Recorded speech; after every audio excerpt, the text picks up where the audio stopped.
మహాత్ముని అహింసా సిద్ధాంతాన్ని ఏనాడో మర్చిపోయాం. గురజాడ అడుగుజాడ గుర్తే లేదు నేటి తరానికి. ఇక మహాకవి శ్రీశ్రీ మరో ప్రపంచం మాకెందుకంటుంది ఈ తరం. నేటి తరం ఈ సెల్ ఫోన్ సృష్టించిన వినోద ప్రపంచానికి బందీగా మారింది.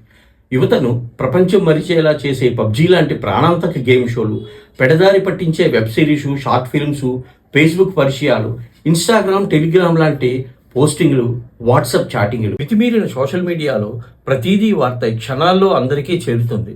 ఏది నిజమో ఏది అబద్ధమో తెలియక అయోమయ పరిస్థితిగా తయారవుతుంది.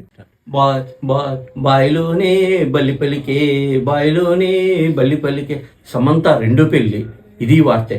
ఏదైతేనేం చూసామా, లైక్ కొట్టామా, షేర్ చేశామా, వైరల్ అయ్యిందా అని చూస్తున్నారు.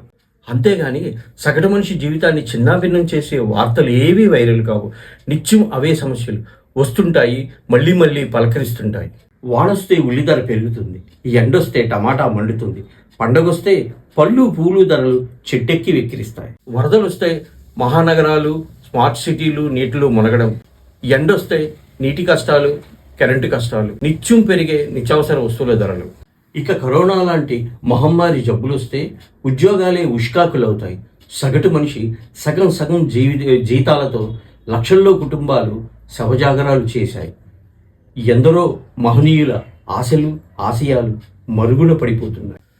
నేటి యువతలో చాలామంది ఈ సెల్ ఫోన్ వల్ల బెట్టింగు, ర్యాగింగు, జూదం, మద్యం, అశ్లీలం మొదలైన వాటికి బానిసలై తమ జీవితాలను అర్ధంతరంగా ముగించుకుంటున్నారు. దేశానికి మీరేమీ చేయలేకపోతున్నారు.